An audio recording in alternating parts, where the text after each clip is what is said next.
were the Salem witch trials caused by mold? It sounds crazy, but hang on. Ergot is a rye-based fungus that grows along the Atlantic coast. If consumed, it causes mania and hallucinations, the exact behaviors that might lead to accusations of witchcraft. The summer of 1691 was rainy and humid, the exact kind of climate ergot thrives in. Historical maps show that many of the accused lived close to each other, meaning they might have eaten the same contaminated grain. Even the devil's mark on the bodies of some witches is a symptom of gangrenous ergotism. The ergot theory was first proposed in 1976, and it spread like, well, mold. It was contested almost immediately, and to this day remains the subject of fierce debate.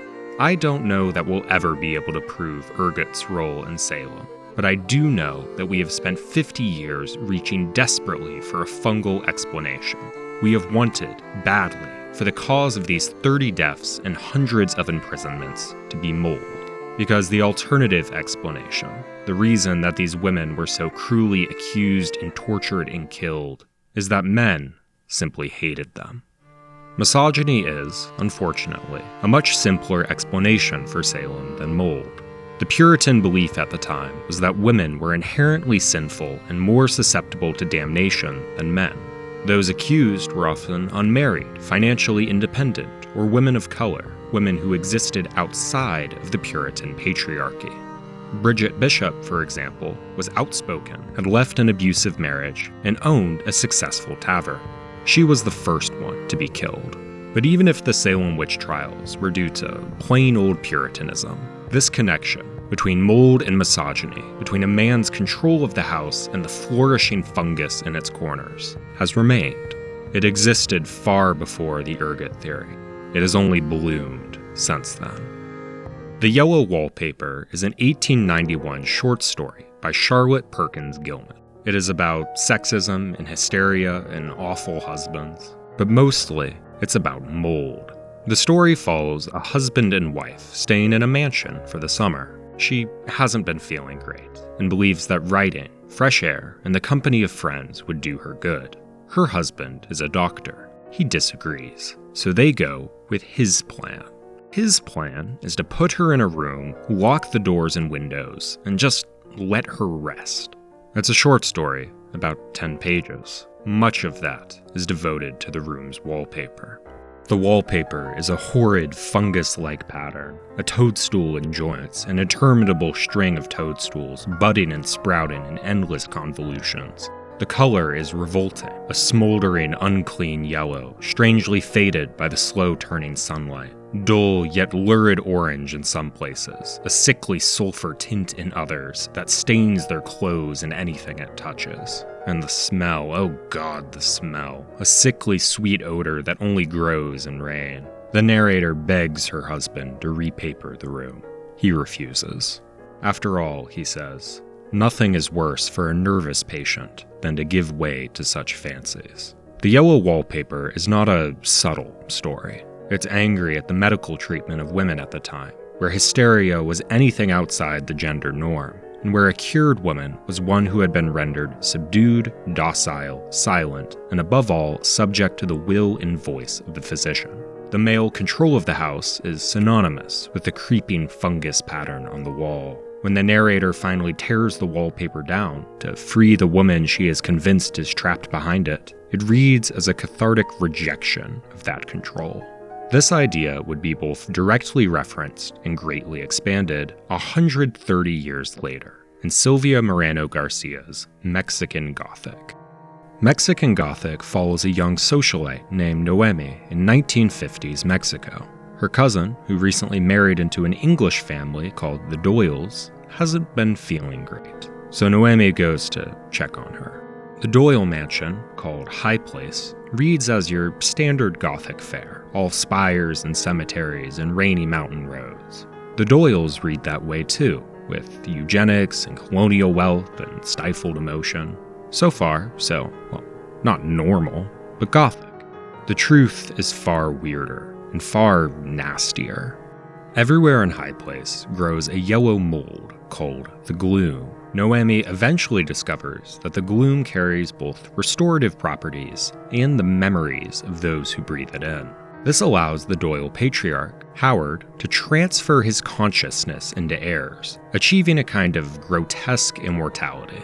It is this power that has driven the family's abuse of women for generations, reducing them to vessels for producing male heirs. This is why Noemi's cousin has fallen so ill, and it is the trap that Noemi has walked into, brought in as a strong, healthy body to produce more children, more hosts, more fuel for Howard's endless dynasty. In the single most uncomfortable scene in the novel, Noemi is forced to kiss Howard, taking the fungus and black bile directly from his lips. She dreams of fungi erupting from her skin, fleshy, white, fan-shaped caps slicing through her marrow and muscle, and when she opened her mouth, liquid poured up, gold and black, like a river that stained the floor. Noemi is far from the first to experience this. Deep in the crypts of High Place, Noemi discovers the original victim, the first wife of Howard, Agnes, buried alive so the mold could have a mind to sprout from. The description of Agnes is horribly detailed. She is anchored to the wall, decomposing, crowned by a halo of mushrooms like a monstrous virgin in a cathedral of mycelium. But Noemi also finds empathy in this moment, finds that the gloom that surrounded them was the manifestation of all the suffering that had been inflicted on this woman, Agnes. The buzzing Noemi has heard throughout the novel, in the moldy corners of every room, is a tiny sliver of Agnes, screaming. Mexican Gothic is a wonderfully physical depiction of patriarchy. It understands it not just as a social system, but as something that seeps into your lungs and skin. The cycles of violence against these women are not just recorded history, but physically present in the memories of the fungus. But Mexican Gothic is not a hopeless novel. Noemi fights and takes action and seeks justice, not just for herself, but for the women that surround her. And it is her discovery of Agnes and the history of the other women of High Place that allow her to finish the fight. And while the mold and men are symbiotic, it turns out they're both weak to the same thing, getting set on fucking fire. Speaking of fighting back, Resident Evil 7 is a nasty game. I mean this literally. I don't think there is a refrigerator in the entirety of fiction as gross as this one, but it also contains a thematic unpleasantness, rare for this level of budget. RE7 follows Ethan, who travels to a Louisiana estate to find his missing wife, and proceeds to have a really bad day. The estate belongs to the Baker family. Like in Mexican Gothic, mold has infected both the house and the Bakers, granting them what are essentially superpowers. In a wonderfully gory demonstration, Jack Baker blows his own brains out, just to give Ethan a little fright. But unlike Mexican Gothic, the Bakers were not always monsters. Pre-infection, they were a normal family, kind and loving to each other, part of the community and willing to take in strangers. The mold did not corrupt an existing patriarchy. Instead, it built one out of nothing but air and swamp. Ethan's first introduction to the Bakers is a family dinner. It's a scene out of countless old sitcoms, where the father gets exhausted with his family's antics. He snaps at his wife's cooking, he lashes out at his son, he does the "here comes the airplane" routine. The mold doesn't change the sexist core of the scene, but merely changes its texture. The food may now be maggots, but Jack still yells at his wife. Jack may still punish his son, but now the punishment is slicing his arm off. And the airplane routine is, well. After Ethan escapes, these gender roles only intensify. Jack is obsessed with his identity as a patriarch, and other characters, including Ethan, call him Daddy instinctually. His dialogue with Ethan is dominated by the anxiety of losing this role. Now she says he will be her father. No. But while Jack is a terrifying patriarch, it's the game's treatment of his wife, Marguerite, that brings this family into focus. Marguerite is a mother. She brings supper and checks on her captives like an anxious young parent. She spawns spiders and flies from her body, calling them her babies. and in her evolved form, her stomach and groin swell into a massive, moldy hive. Her role as a mother, both in taking care of her babies and literally birthing them, becomes the source of the horror. But unlike in the Yellow Wallpaper and Mexican Gothic, Ethan has a shotgun. In Marguerite's boss fight, the best strategy is to wait until she is birthing her insects and then shoot her in the groin. It's such an intense sequence, and RE7 such a nerve-splitting game, you don't really think in the moment, oh wow, this is really what we're doing here. Marguerite's design is in sharp contrast to the men. Jack's evolved form, while scary, is just kind of a blob. Their son, Lucas, being the least infected, never gets fought at all. Marguerite, meanwhile, becomes a monster, where the key horror is, well, shooting a flamethrower up her skirt. All this is made even more tragic by the fact that the source of the mold is a young girl who was experimented on and turned into a living bioweapon. Her infection of the bakers is, in part, an attempt to create a family she never had. That this family would be so twisted and cruel is just another level of sadness.